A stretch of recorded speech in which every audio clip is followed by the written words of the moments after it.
They're guys. They do magic. They are the Magic Guys. Oh yes, ladies and gentlemen, welcome to episode 162 of the Magic Guys. To my left, we have Nick K. Welcome to the show, friends. Oh yeah, and Doug Kahn is away being a master magician at a convention. I think he's mid-drive right now. So today, you've got the crew that know what to do when Daddy's not here. When Daddy's away, the kids will play. Let's play, friends. Yes. And who do we have here to play with us? It looks like we've got a few of our friends. Scott Link, the Christian magician, Matthias. We've got Ed. My goodness. Tim. The whole crew of whimsical wizards are here. I like that, whimsical wizards. This is great. Everyone's been having combos without us before we got here, so I love what's going on. And look, you know we're friends. Yeah. You know, Nick and I are just good friends when we don't even plan it and we wear the exact same outfit, you know? My God, we're like twinsies. We should go to Taylor Swift together. Yeah. Would you go? I had tickets to Taylor Swift. I had them, and I lost them in a breakup. It was kind of like a consolation prize. It was like, this ain't working, but fear not. Pack your shit, and here is a gift. 2 tickets to Taylor Swift. You can go with someone who's not me, because I don't want to be around you. This isn't goodbye. This is I can't stand you. This is we will never, never, never get back together.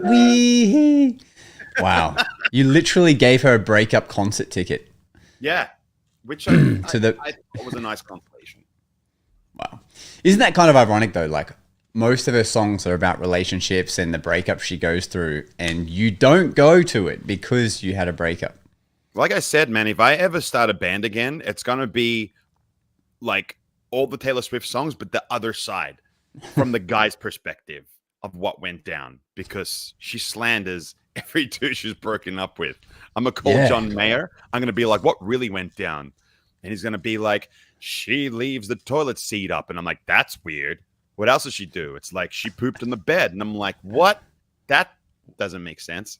No, we need to hear the truth. And you know, like that's why she'd never dare date Eminem, because Eminem would write the Hellman rebuttal. Yeah. Although she's now with a very handsome, talented football NFL player, right? That's right. Yeah. I don't follow that was massive news. Mm. Not to magicians, because we don't watch football or TV, but that was a big deal. Yeah. Did you play any sports growing up? Were you like a basketball kid? You seem like a basketball guy. I mean, with your height and stamina, like you would be a perfect basketball player, like an amazing center or a point guard. I'm so impressed that you know those terms, because I don't. Point guard, center, I know none of that. So I think I'm 6 foot. No, you're taller than me.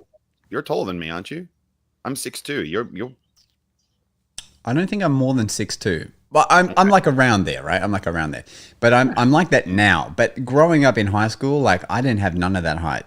I was the short kid. So yeah, no good at basketball skills, no good at rugby skills. I did gymnastics all through high school. So which is just a solo sport, that's what I was doing. Also, I could go on AGT, you know, in 2019 and do a backflip. That's bam, bam. Yeah, I was actually telling Josh during the week how many times in the past month I've been performing, and someone says to me, "Do a backflip," and I'm like, "That's my friend Josh. That is his thing. That is not mine." That's funny because I'm never at gigs and get asked to do a backflip, or like once, but yeah, that doesn't really happen to me. So it's funny that maybe all my followers are in Melbourne. Yeah. We're all big fans of you, Josh. We're all big fans. Thanks, we are all fans of magic. And today's magic topic is going to be about performing tips. Tell the kids about it, Josh.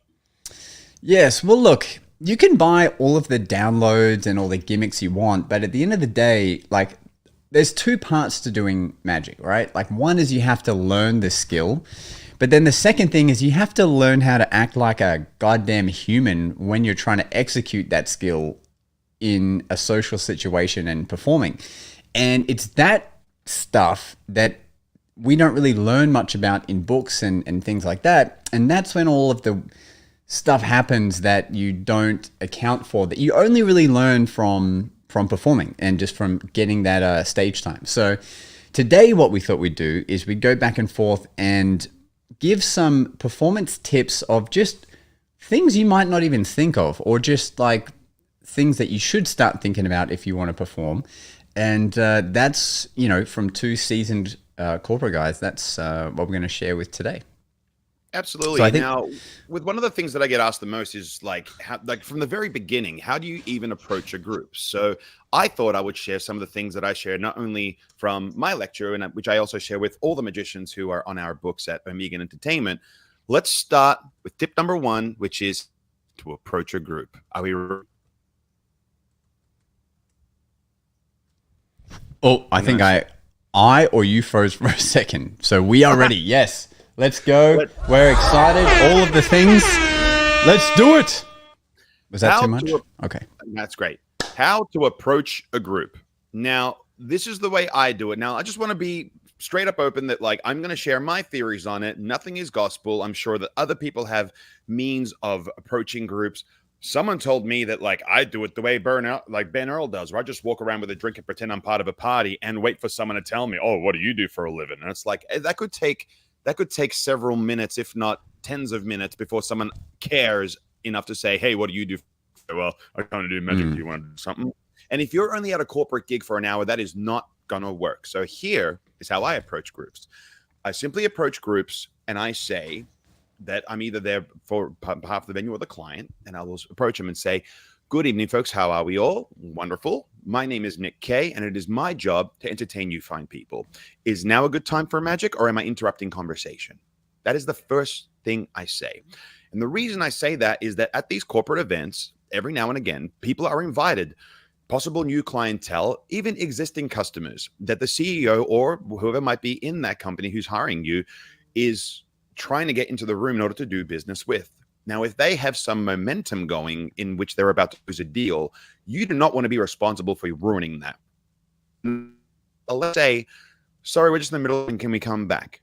And if that happens, you simply say, "Not a problem, friends. Whenever you're ready for it, you simply give me a wave. I'll come back and entertain you fine people. Have a lovely evening," and you walk away. It might just mean that they're not into magic. Some people, and there's a very small majority of these people, we don't know what's wrong with them. It hasn't been identified, but they don't like magic, and that's okay.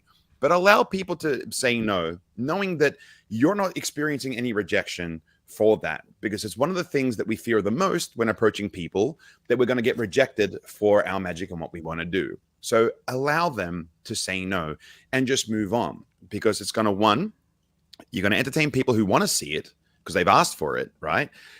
And 2, you just don't have to deal with the rejection that you're not going to see the magic. And it also means that if someone says, "Did you see the magician?" they'll go, "No, I didn't even know who was here." And it's like, well, what are we paying him for? Sometimes that might happen.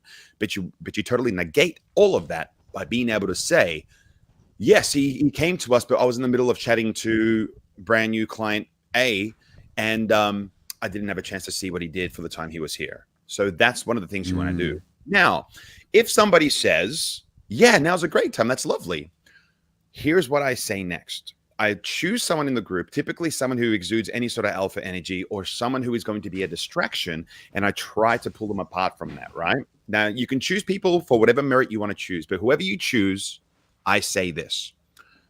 We're putting you in charge. What do you want to do? We can do card magic, coin magic, magic with borrowed objects like your rings and mobile phones, or we can do my award-winning stuff. What do you want to see?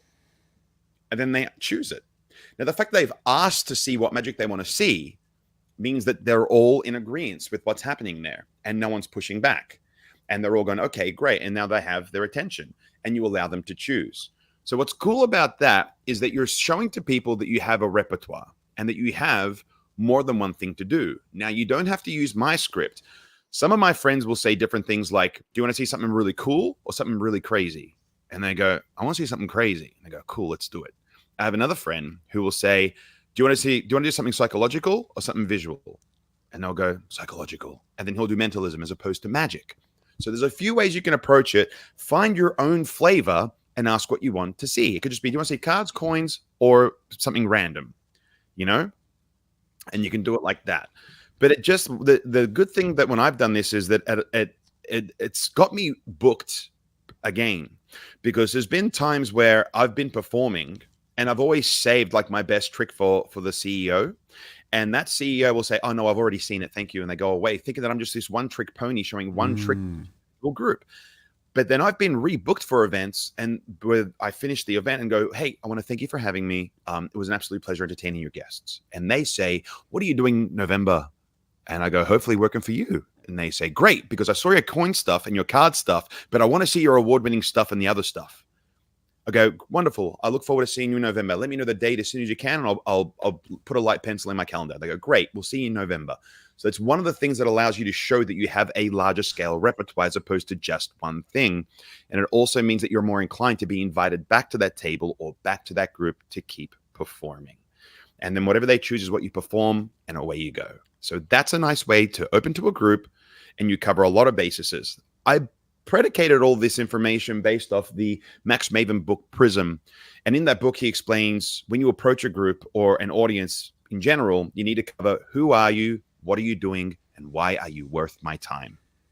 So when you approach a group and say, I'm Nick, I'm your magician, why am I worth your time? For me, it's because I say I'm award-winning. So it covers all of those expectations. I like it. Do you use that same opening line when you're doing your residencies? I do sometimes with my residencies, but every now and again, I see opportunities that I want to take advantage of, in which I choose the routine that's going to unfold as a result, because I see an opportunity for putting something under someone's watch, for example. You know, I'm like, I've got this routine, I've got to do this. So that's one of the things I try to lean into. But if I have an opportunity to allow people to have that control, they love it. They like to feel that special. I like to feel like they're in charge for a moment. Let them feel like this is a privilege they've paid for by being in that venue, and just afford them that. It makes them feel special.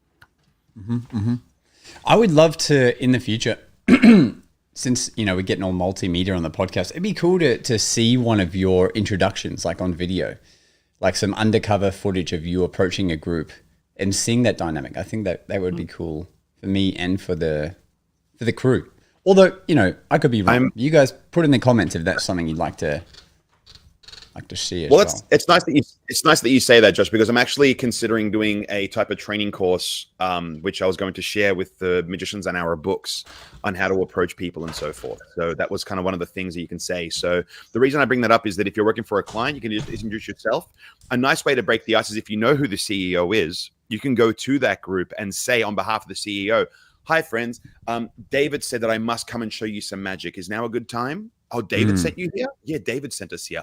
Thank you, David. I know that you sent the magician over. That was really cool of you. We loved it. It was such a cool performance. That's one of the things you can do. So if you can represent yourself, that's great. But if you represent the venue you work for or the person hiring you, it just makes you seem a lot more valuable, and it makes the client seem a lot more special that someone had sent you there. I like it. This is all good stuff. Tim's saying, yep, he wants to see the undercover footage of you approaching people like a ninja. Excellent. Yeah. Do I talk about my approach or no? We'll just go to different advice. Well, I think that wraps up tip number 1, but I think tip number 2, I would love to hear what you have to offer, Josh. Let's move on to tip number 2. All right. Tip number 2. So I should have had a sound ready for that. But ding!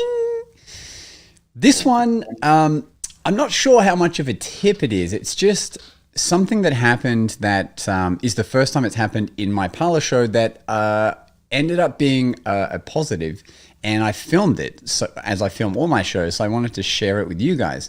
Now, the background is in my parlor show at the Theatre of Magic, I do coin under watch, and this one particular guy, the watch was loose, but also he was not a heckler, but he was very like trying to be involved in the show. So he kept like, so first of all, when I had it put his hands like this, by the time I walked back to the stage, he like went like this to like check if the coin was now in his hand. And I'm like, oh, you bastard. Like, just, you know, hold your horses. because, in his mind, maybe I did sneak the coin in his hand. So him checking makes me think, okay, he's like not exactly going to play to the rules. But so did that. And then after the coin is meant to have disappeared and reappeared where he is, he's like doing these big motions. And at some point, the coin must have fallen out. And that's what you're about to see here. So in Coin Under Watch, when I'm performing it, I say that the coin is going to go from my hands to yours. And when they open their hands, the coin is not meant to be there. But then I allude to where it is. And what you're about to see is what happens when he says it's not under his watch. And then I cut to about a minute later when I'm just doing another phase of a coin trick, and I refer back to what happened with him. And we'll talk about it. All right, Let me bring it up. And here we go. I know what happened. Don't move. What happened was the coin went in your hand, but you squeezed so hard, it went up your arm, across your broad shoulders, down your arm. And they have a saying, which is time is money. And I think that might be what's happened. Turn your hand over, have a look under your watch on your left hand, my friend, and tell us, is there a coin? No. Okay, good. That's just what I'd hoped. Volunteer of the year. All right, good stuff. Now, the way that happens is they go up the arm, across the chest, down to the other arm, and then onto the floor. Or in this case, into the other hand, and that gives us the second coin. Now, the third one... So that's the clip in its entirety. Essentially what happened was the coin, if you couldn't tell, it fell on the floor. So he goes, no, it's not there. And then he goes, nah, it's here. And he points to the floor. And it's like, what do you do in that moment? And I'm sure Nick has had this happen before as well. So we're going to hear from him. But essentially, like, the tip here is I never take myself too seriously. Mm-hmm. So I'm kind of reacting in the moment, but now looking back at it, like, I didn't really take it too seriously. So when he says it's not there, I'm just like, oh, good. And probably I would have just gone to, because I was about to do more phases of producing coins. So I would have probably just gone to him and produced a new coin and moved on and nothing the wiser. But because he did spot on the floor, I just made a joke that he was Spectator of the Year. And then later, because I'm literally saying a similar line, the way the coins go across is it goes up the arm, across the chest, I just throw that line in there and onto the floor. And then they remember that, and bringing light to like the mishap that happened shows that you're in the moment and you're not trying to like be Mr. Cool and like hope no one noticed something not going right. Thank you for listening to my TED Talk. Well, look, the coin under watch or anything under watch is quite and a very, very strong piece of magic. In fact, if you look 3 posts back on my Instagram, you will see me doing the very same effect with a folded playing card, in which I get a Mercury card fold and I have this whole misdirect. And you can see the presentation yourself there if you scope out Nick K Magic on Instagram. You can scope that out entirely. And I've been doing this routine for a very long time. And there's certain ways you can combat this. It's never a guarantee, you know what I mean? But there's certain ways you can combat that. So anyone attempting to do this, here are some tips on how to ensure that you can lock in what's under the watch. So when you ask the spectator to hold out both their hands, they hold them both out, palm up, right? Their left hand typically will have the watch if they're right hand dominant, okay?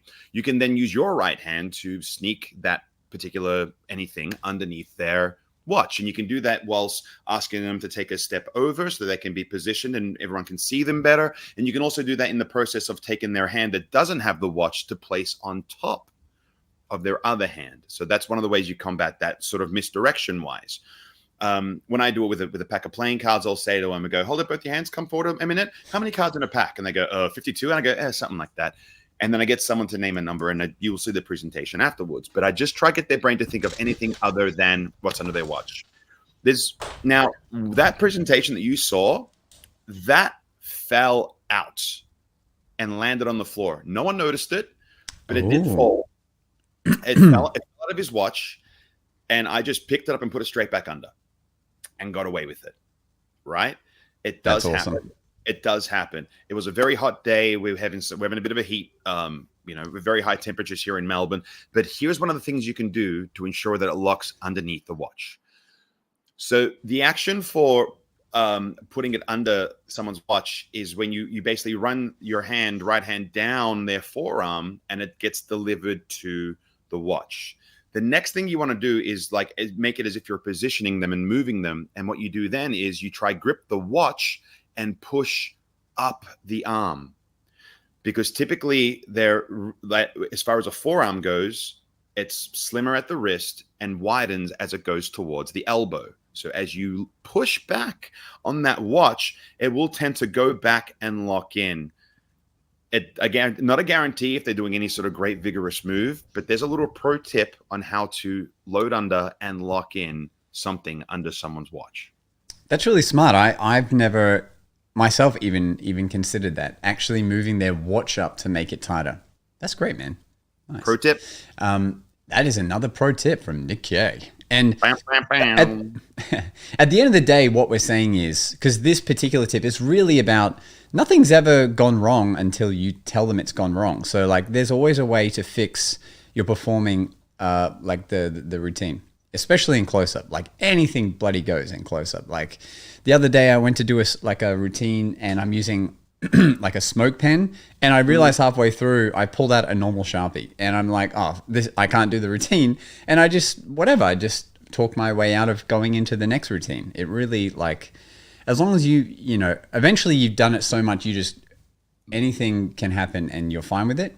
But I guess what we're saying is just be comfortable with that uncomfortable moment and you'll be able to be present and work your way out of it.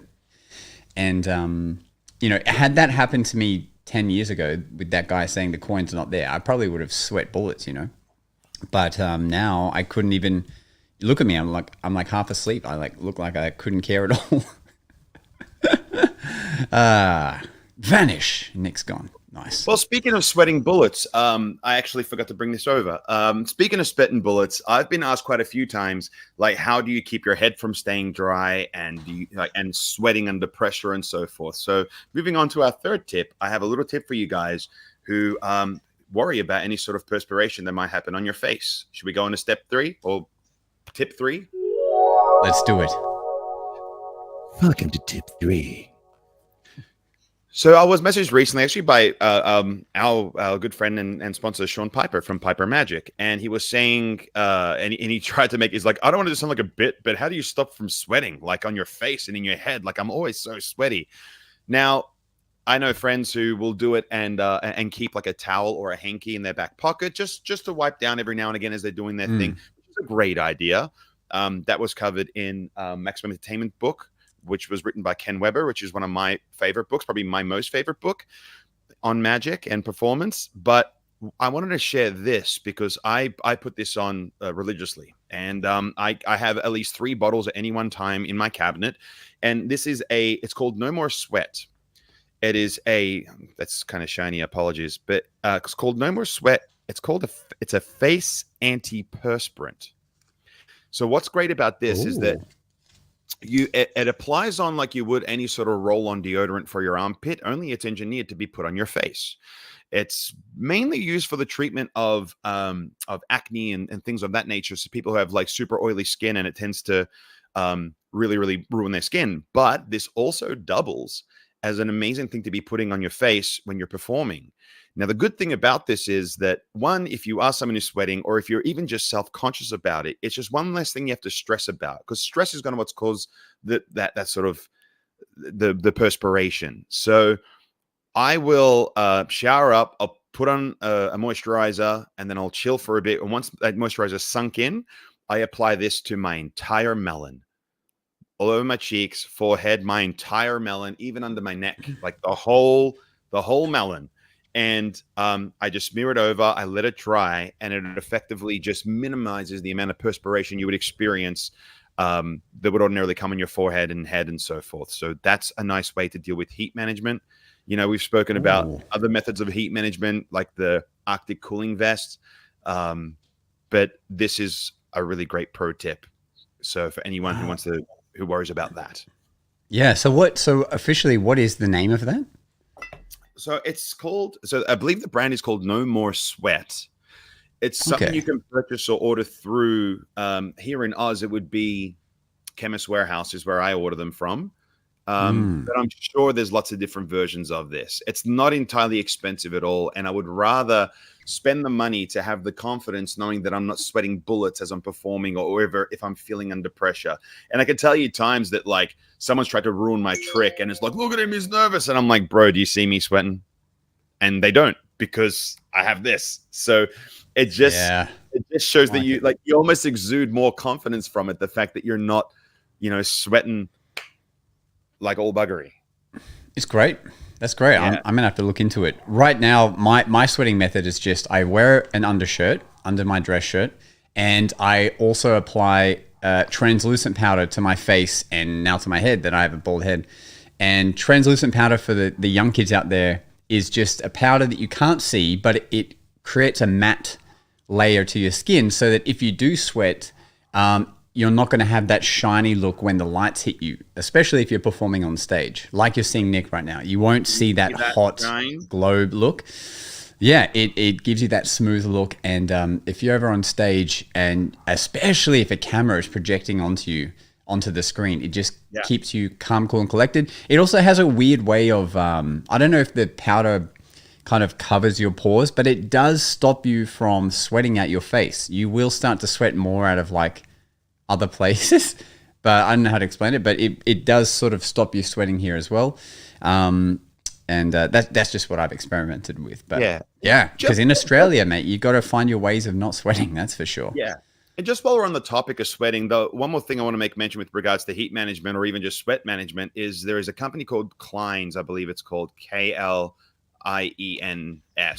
and they have these anti-sweating things. Now, this is kind of an embarrassing thing to admit, but they have this thing. It's called a bro, like a BRO, a bro, and it looks kind of like a bra, okay? And I have about half a dozen of these. And what it is, it's very much like a bra that you'd wear on your person, but it actually goes under your armpits. And so what it's made of is this this particular fabric in which you can't sweat through.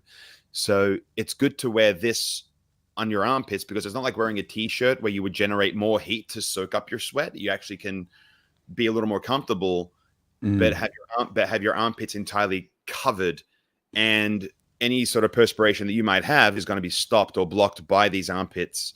So it's really good if you perform in a shirt and you want to be on stage and be able to raise your arms without showing that you've got this wet patch. So that's one of the cool things you can do with it. And also, so it's called a bro. A bro, yeah, bro. It's called, yeah. And is yours a? Do you use a push-up bro? The bitch. I'm done now. That's a good one. That's a real good one.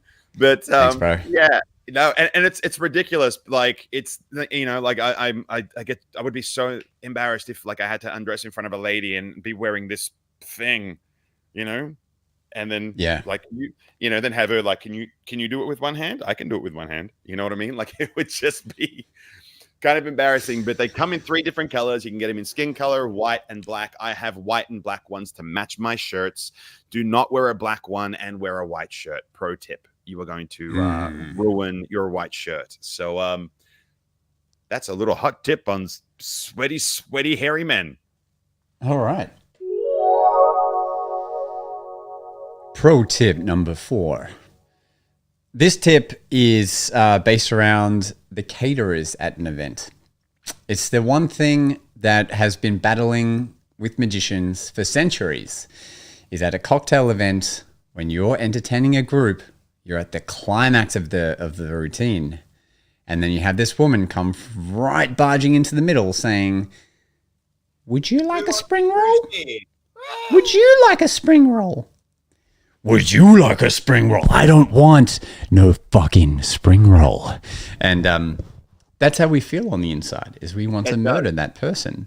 Especially when they arrive with some weird foamy thing, and then she's got to spend the next 8 minutes describing what it's made of, and then there's always some vegan. Is it vegan? And it's like, no. Does it have parsley? I can't eat parsley. It gives me the shits. And then you end up in this whole Like, oh, you're derailing the best part of my show. Yes, and it's such a dampener on you with that group. It stops everything, and especially if it's like some real handsy thing. Like now everyone's standing there watching you, but they're all holding stuff, eating, and they're like, and it's just fucking crazy. Yeah, that it's really that hard happens.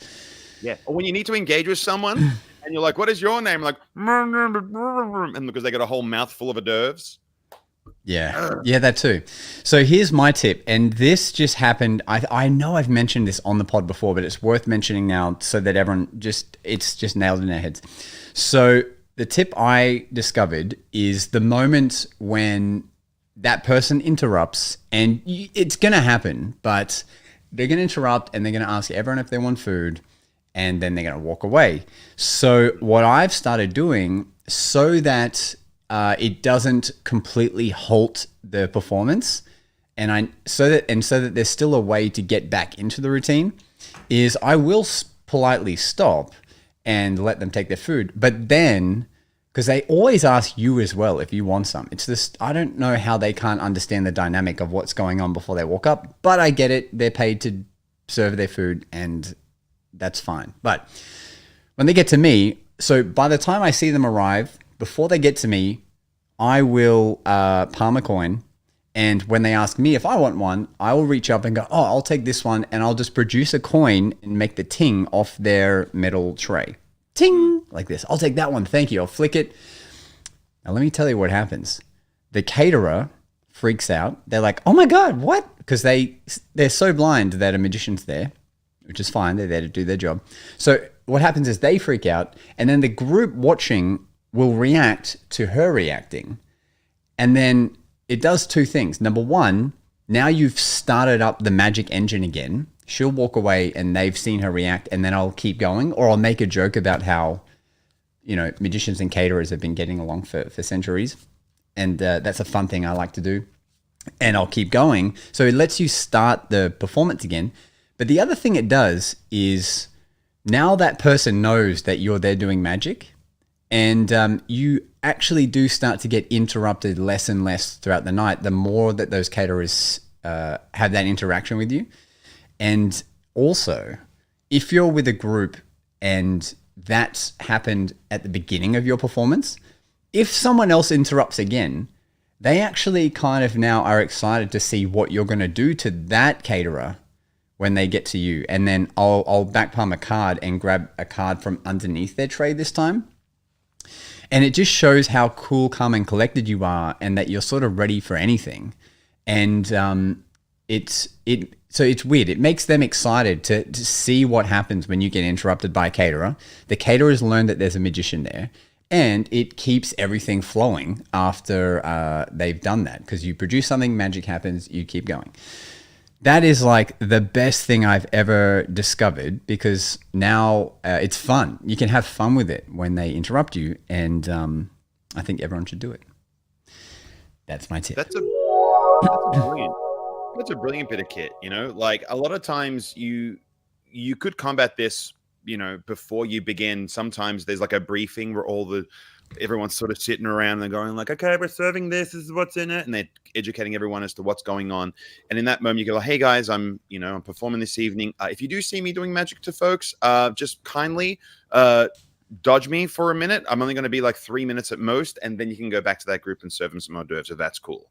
And they're not going to be mad about it. It's like, just go to the other, like the group right next to me. So that's a really awesome way, because you don't always have those opportunities to do that.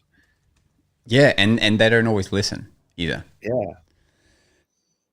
So I highly recommend trying it. I remember David Stone, watching his Real Secrets of Magic. He would, when he's working a restaurant, he would get given tips from people, and he would actually give those tips to the servers, and they would then learn to not interrupt them, because otherwise they might mess up him getting tips, which will be given to them. So if you have a residency, that's kind of a fun little thing as well. If you're in, I guess, in the US, where people are tipping you cash. Yeah. But it's made the night so much different. doing magic to the caterers, and it's fun. All right, Awesome. we're up to Nick. Nick K. Pro tip number 5. With regards to your performing, when you're doing these events, especially large scale things don't always go to plan. Okay. And that's going to happen. And what I mean by that is that sometimes they book a large scale event, but rather than actually hiring someone from an agency who has all the experience in the world, has done multiple tens of dozens of hundreds of thousands of events, they'll just go, no, we're going to get Carol from accounts to run this event, who has no idea what she's doing. And that's going to happen. Okay. That's going to happen. And it's kind of important that you take the reins in that and show yourself as an expert. Okay. And you can say, if she might ask for something, you can go, oh, okay, that's going to work or it's not going to work. Okay. In those scenarios. And just say, but for my professional opinion, as I've done a lot of events, I think this will be the best one. But what do you want to do? And if she's like, I want to make an awful decision, I'm like, that's great. You can make an awful decision. But she made that awful decision. You didn't say, okay, I can do that. I can do that. You can go like, I say what you're saying, but I think if we did it this way. And so let's say an example. It's like, you're going to do a show. And I'm like, cool. Staging and lighting? No stage or lighting. I'm like, oh, cool. I was told there would be. I'm like, yeah, no, I decided to cancel it last minute. And I was just like, okay, cool. Well, I definitely need that for my show. So how about this? I don't have an event for another 3 hours. So rather than me doing a 20-minute spot, what if I did another hour of roving just to ensure that everyone can actually, one, see the magic and hear the magic? Because I assure you, if I get up on that stage with no microphone or anything, people are going to keep talking. They're going to have their minds blown, turn to each other and say, how do you think he did that? I think he did this. And then they're going to engage in conversation. It's going to erupt into like just their own little discussions. And I'm not going to be able to maintain them. And I don't want to have to scream at 140 decibels to maintain their attention. So do you want to do the show? Would you rather I stay for a bit longer and we continue with roving? And then she might go, Carol, in this instance, I think you're right. We should probably just do that. Considering that there's no lighting or no this or no that, it's like, yeah, I think we should do that. That's the best thing you could do. Put it in their hands and do what you can. Yeah. It's kind of like when I went to the Sydney Opera House and we talked about how bad my stage setup was. Like, I had the convo with the client in advance, letting them know, like, that is actually the worst setup humanly possible to a magician. Just so you know. And they're like, and we decided to spend the extra money on alcohol instead of a screen that projects what you're doing. And I'm like, okay, just so you know, like, that is going to majorly affect their experience.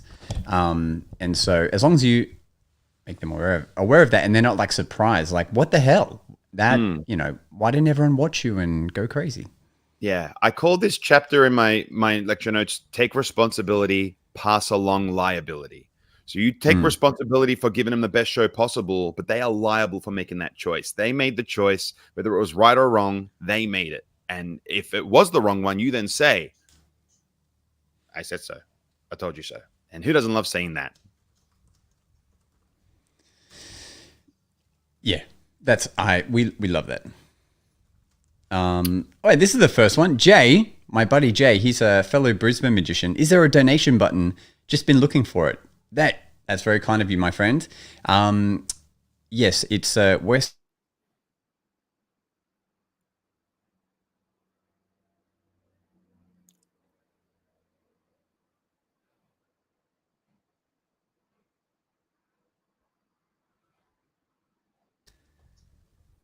Did I just freeze for like 20 minutes there? For a minute, yeah. But not too long. God damn it. Yeah. So, yeah, you were saying there is... No one has to donate money ever because, you know, we're bosses and we do gigs, but there is a donation button on our merch website, themagicguyshow.com, if you feel so obliged. But you really don't have to, but there is one. I think the last person to donate to us was our friends from Juice Gala Magic. They donated $50. Can you believe it? So they get a massive harp from us. They're pretty awesome. We love them. Yeah, so yeah, giving them a big "I told you so." Yeah, very cool.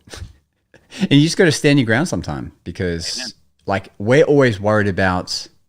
In the beginning, you're worried about causing any conflict, or maybe you won't get booked again if you act like a bit of a prima donna or whatever.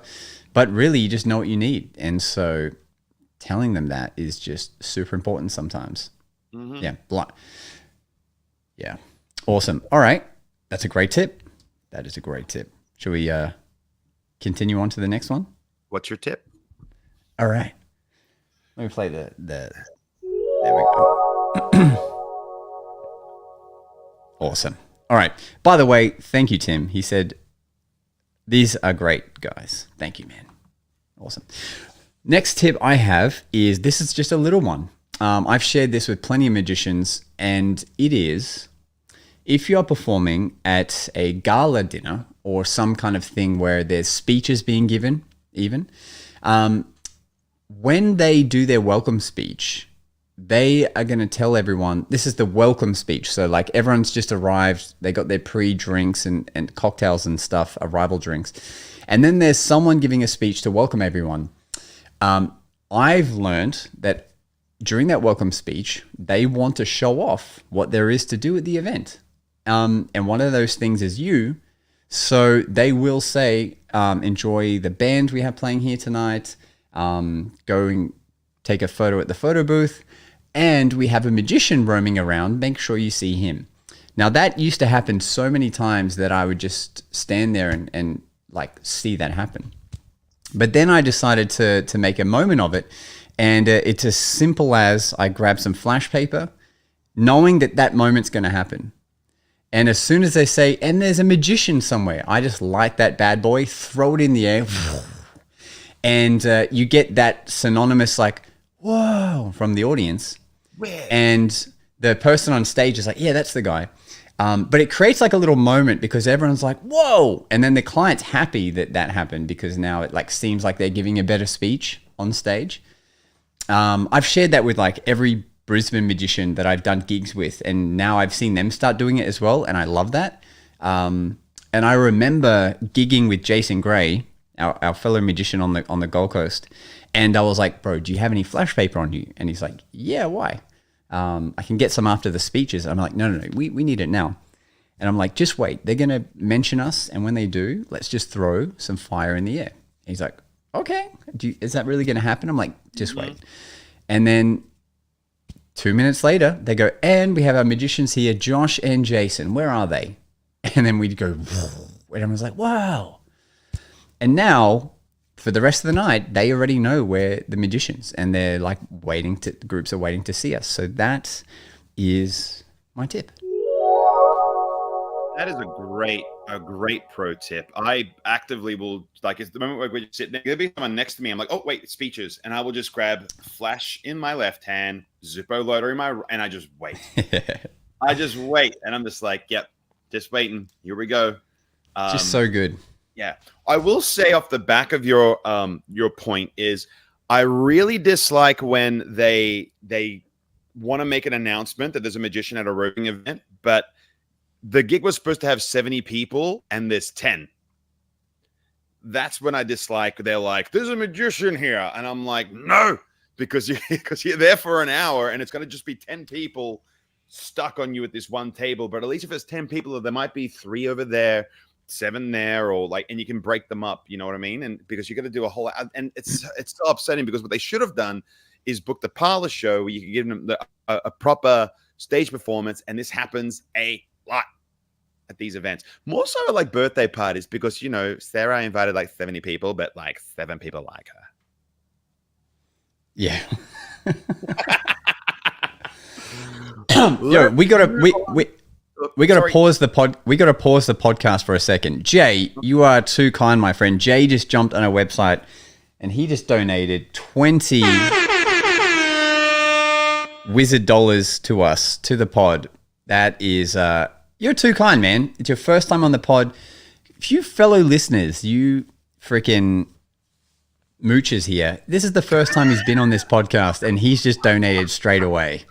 You guys have watched 162 episodes and not a goddamn thing.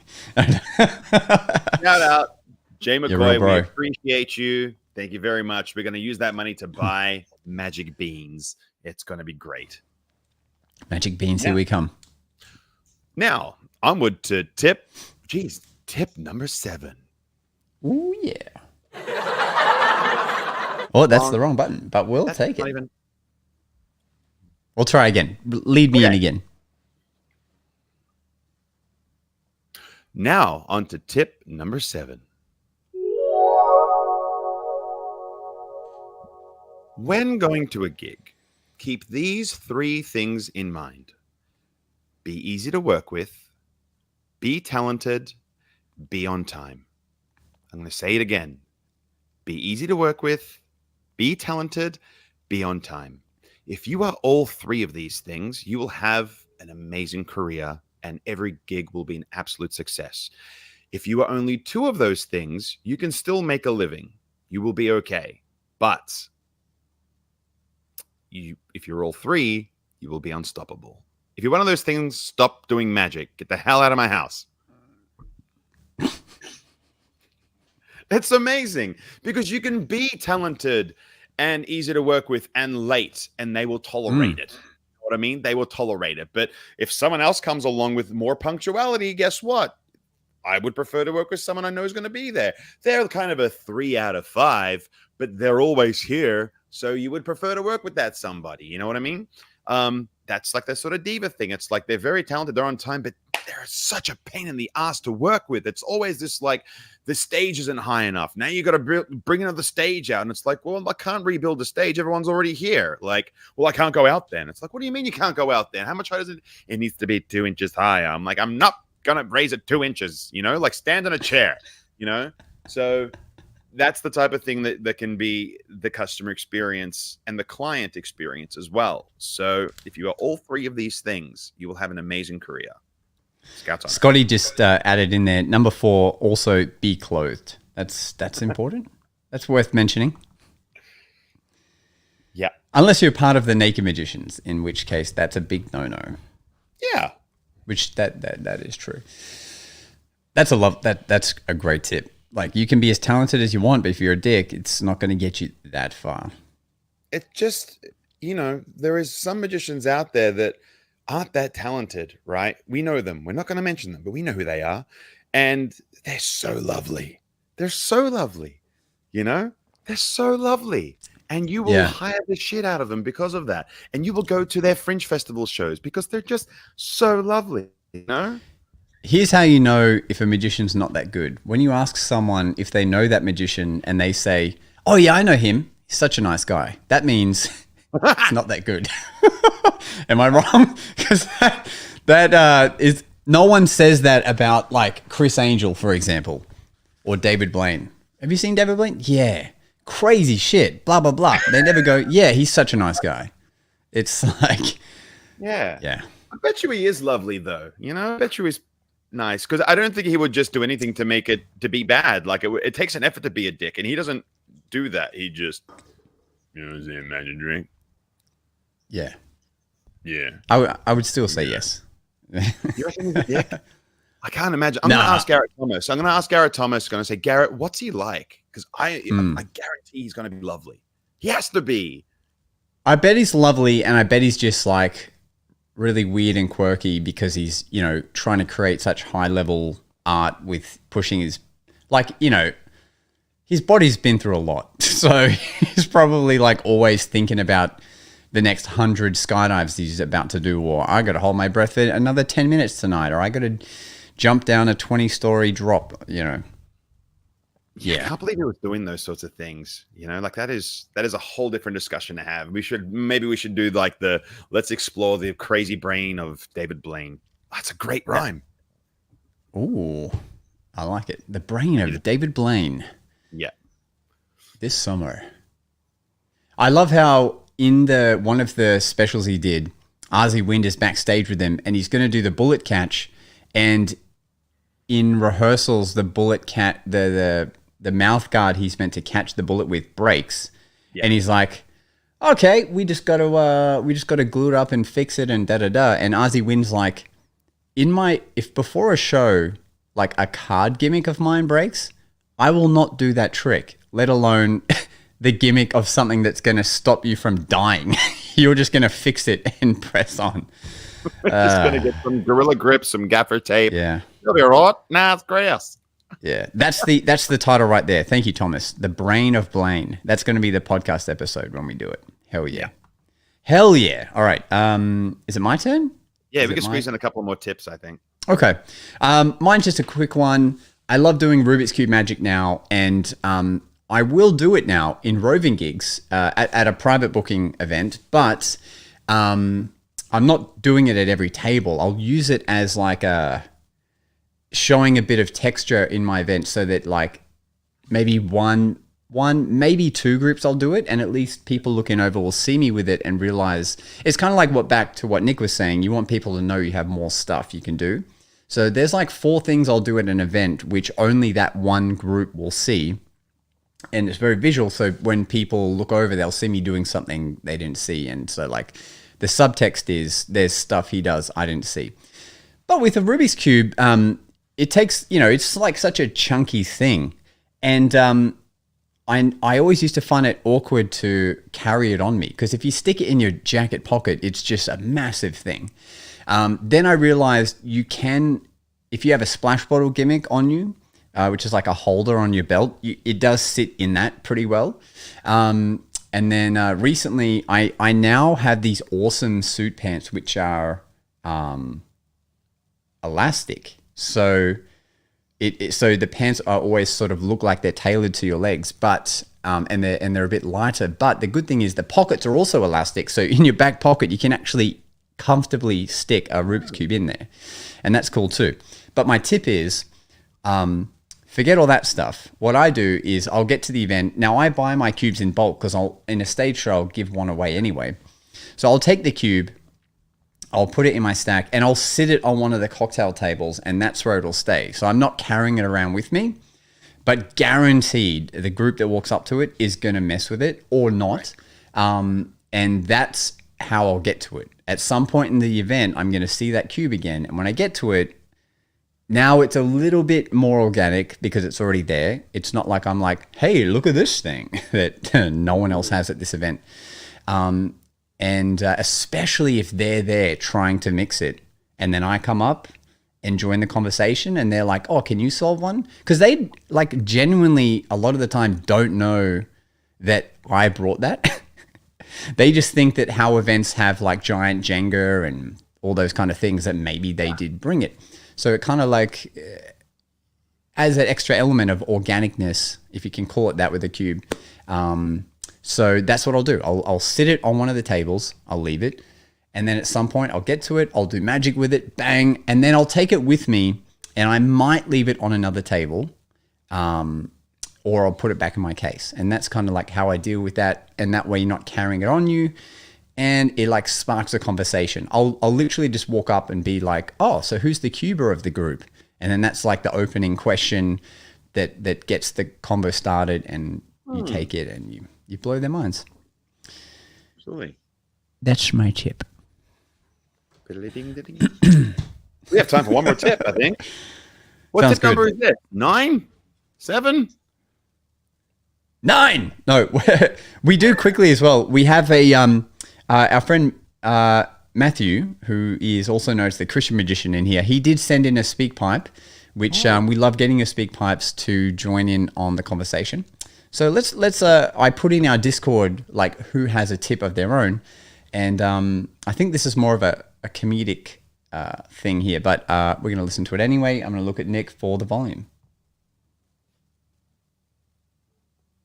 So my tip is to not keep dog treats in your bag, but if you do and you are out, don't underestimate a dog's sense of smell. If you know, you know.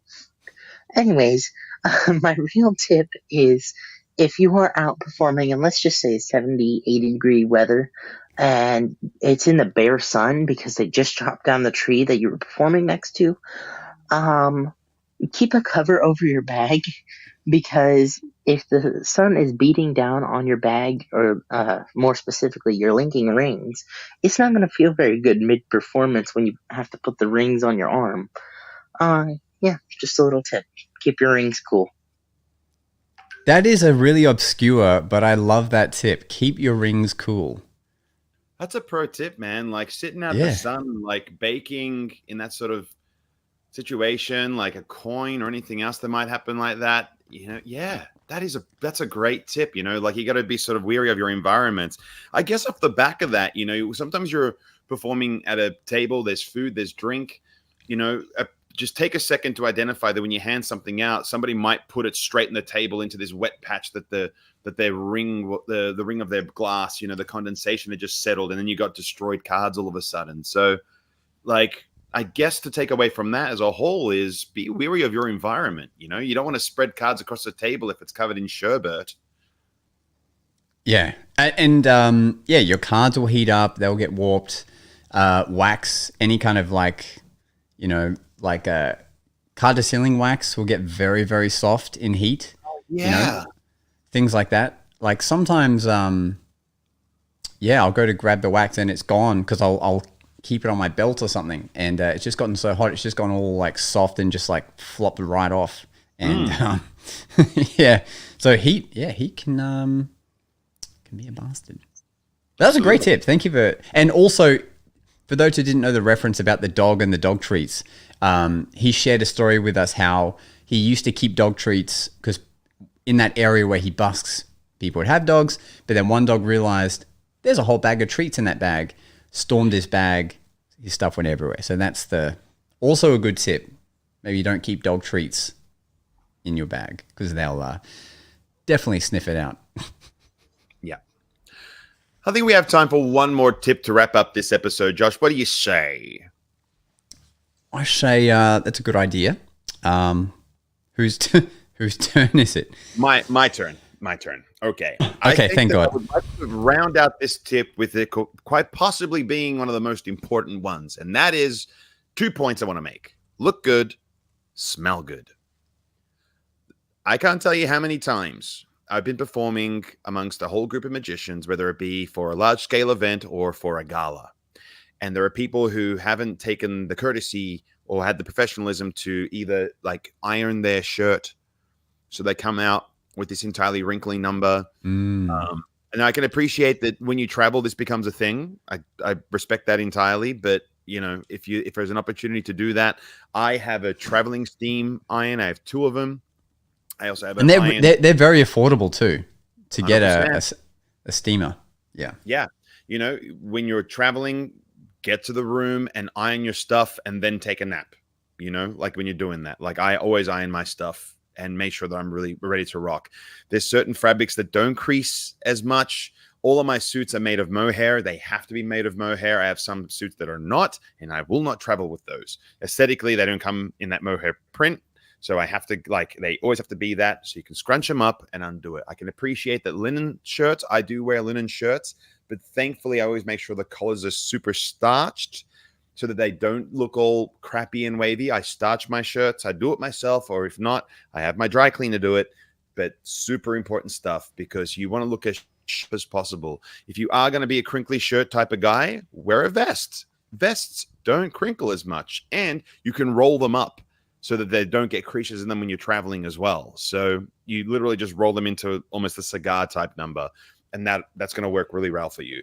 And then outside of that is like smell good, because I can't tell you how many times people have gone and just been punching cigarettes before they go on stage, and they have breath that smells like the inside of someone's butthole. I'm like, you are a close-up magician, and you are punching darts before you go on, and you're asking people to literally be like a foot away from your face, and you want to smell like that? Just take a second and think about it, man. Now, also, don't smell so full on that when you walk into the room, it's like, the hell's that?